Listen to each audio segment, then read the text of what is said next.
Chris Wiseman, seeing how well that Voss finished, has decided to take Voss off the right-hand lane at the finish, and he decides he will start the match, and Voss will now finish on the left. Pretty smart move. All right, perfect pocket hit. The man who last year with 3 televisions had a 9-1 TV record.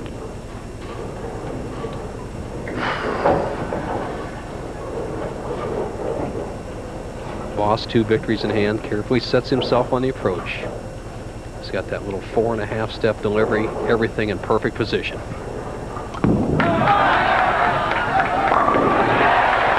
Oh, tit for tat here after 1 frame in our 3rd game. You're looking at the winner of the first 2, Brian-Voss, and we're all even. And you talk a little bit about strategy. Danny makes Brian-Voss start the match, and the player who has started the match has only won 14 of 32 times so far this year through 8 weeks, just 44%. So we'll see if Danny's move was good. 9 frames will tell the story. A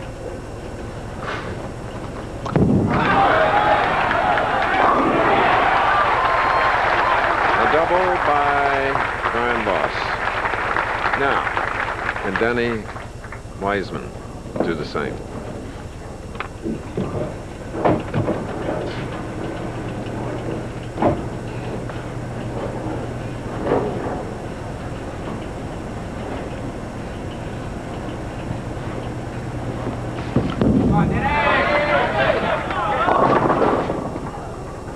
All but the 2-pin for Danny. Very wide shot for Danny. He is a pretty good size hook ball, but he is very wide with this shot. As you see him from the backside, taking that little 4.5 step delivery. Look at the position he's in. He's going to slide right through here, and his ball is going to go all the way through down there. And as you see, too wide, gets a great break, just leaves the 2. All right, a lot of red with Danny today, the shirt and the ball. And our production truck gave us a very nice shot. As you see Danny putting some tape in his ball, and I like that shot from the back. You can see the angle the player is going to swing, the trajectory he takes, and how well he tucks his swing. Very important. We're at the gateway to the Florida Keys, beginning of a unique Florida lifestyle. Homestead.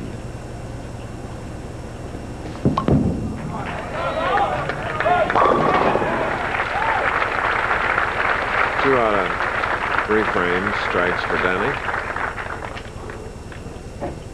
Danny, who said he uses more than 1,000 pieces of tape in 3 months on the Professional Bowlers Tour, is quickly going through 2 of them in the first 2 frames. As you see him inserting another one on the side of the ball.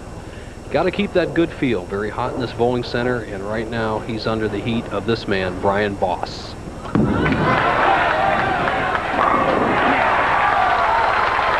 3 in a row.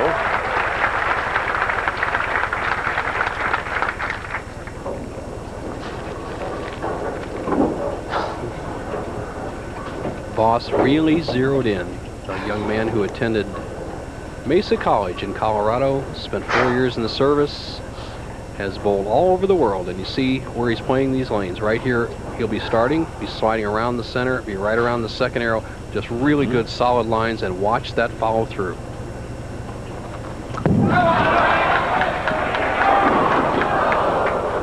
Wow. Hit. Slow. Well, he's speaking to himself there. He said just too slow, and that's one of the things that players often do. They want to hit their target, and so they soften up to aim, and the ball cuts through the middle. Bad break. 1 of 2, leaves 3. Okay, we're in our 3rd match, the semifinal leading to the championship. We'll be back. Now making his 6th television appearance in a 4-year career with 4 titles. Danny Wiseman, the long approach. Now checks his target. Here's his style. Leaving a 10-pin. Here's a man with his 5 television appearances has averaged 229. on this championship pair in 2 games this week. He averaged 197, had a high of 279. Now for the 10-pin.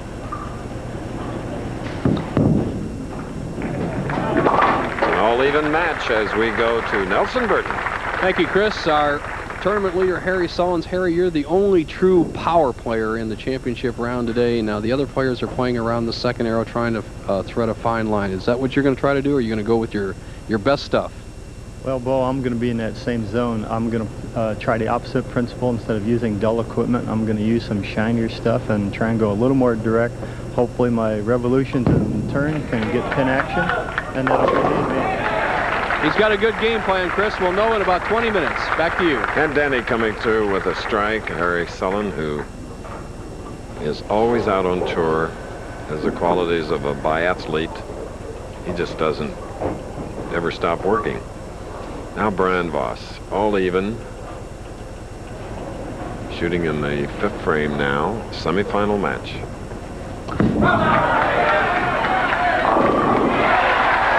Started with 3 in a row, and then an open frame, and here he comes back.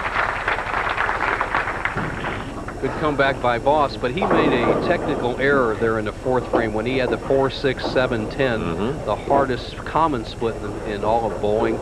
He should have gotten 8 pins, but I think he let his temper get a little away from him and got 7, and now he is only tied instead of leading by 2. He can make it a 10-pin lead with a strike in the 6th. It's all even. Won 2 games, a total of 15 strikes, 9 in his first game victory, 235 to 207 over Dave Farrell, and 6 strikes, 211 to Mark McDowell's 207. Danny has a style very similar to Ballard, Holman, or Hardwick. They take the long, gangly approach with a real long slide. And what that allows the player to do is keep the ball on line for a long period of time. You cut back on your leverage a little bit, but it's very good for accuracy.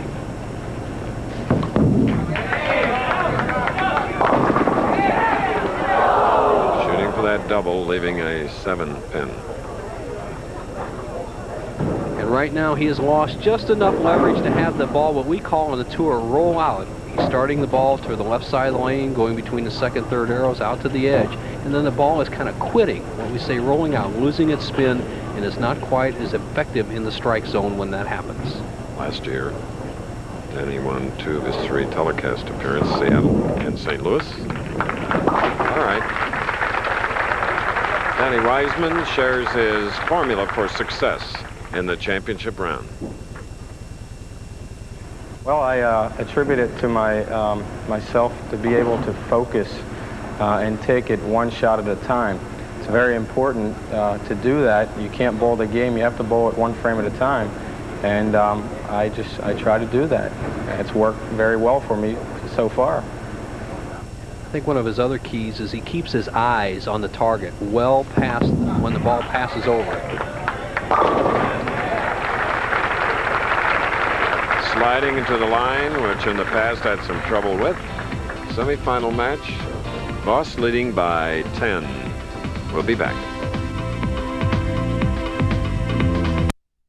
One of the partners here in this establishment. I think he's invested wisely. Now here's a man trying to go to the bank with a 20-pin lead with another strike.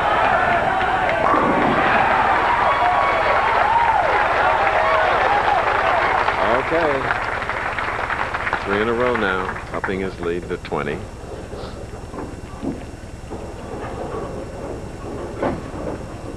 Brian-Voss all year long has been close. He kept, as you see, wife Andrea very happy with the action so far with his husband's 2 wins and a 20-pin lead through 7th. But Voss said, Bo, I'm close, I'm close, I'm close. I just need to break through. He broke through in the last game last night with 287. Now he's on the verge of having a chance to bowl for the championship. 15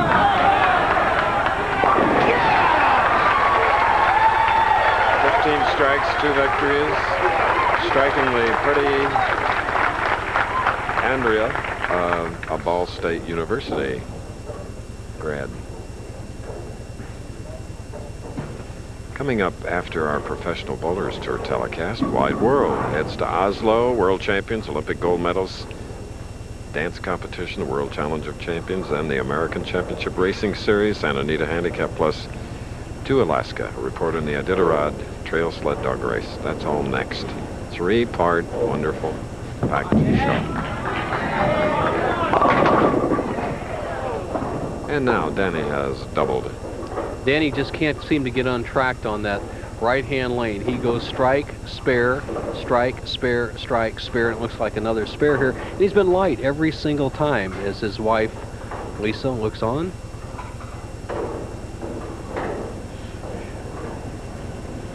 Danny just can't seem to get a good solid feel in the ball. He's putting tape in the fingers, in the thumb, very hot. He's struggling with that feel.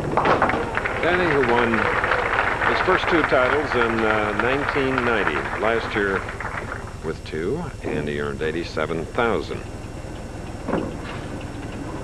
Wear and tear on the hand, 42 games this week, this being his 43rd. Very warm in Florida all week long. Temperatures low to mid-80s. But right now, Danny Wiseman, who has only lost 1 time in championship round competition in 2 years, is getting ready to taste his 2nd loss if he doesn't start striking.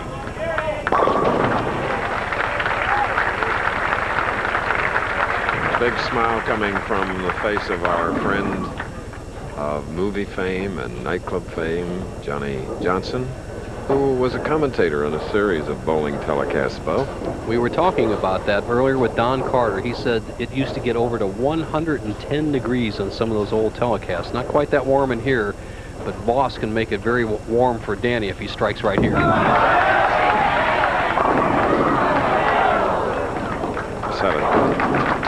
Harry Sullins continues to practice off to our right. You can hear the hit and the pinfall as the championship game is coming up.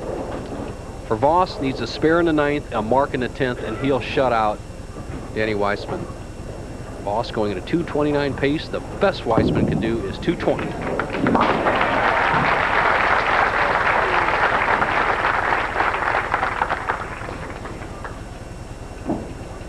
And we were speaking of Johnny. Get it out of the way, right? Guitar playing singer, actor. That's behind John Chowdy. There, John. There he is. And Johnny's wife, Beverly, on hand, also watching the action. Now for Voss, 10th frame, any good count and a mark, and he will meet Harry Sullins for the title. Anything less, Danny can still win. The bucket. I don't think he likes that, Chris. Oh, the call of the wild. All right, he needs to convert this spare and get 6 pins to win. Yeah. Get the ball between the 2 and 5 pins, have the ball take out the 8. If he opens, Danny can still win.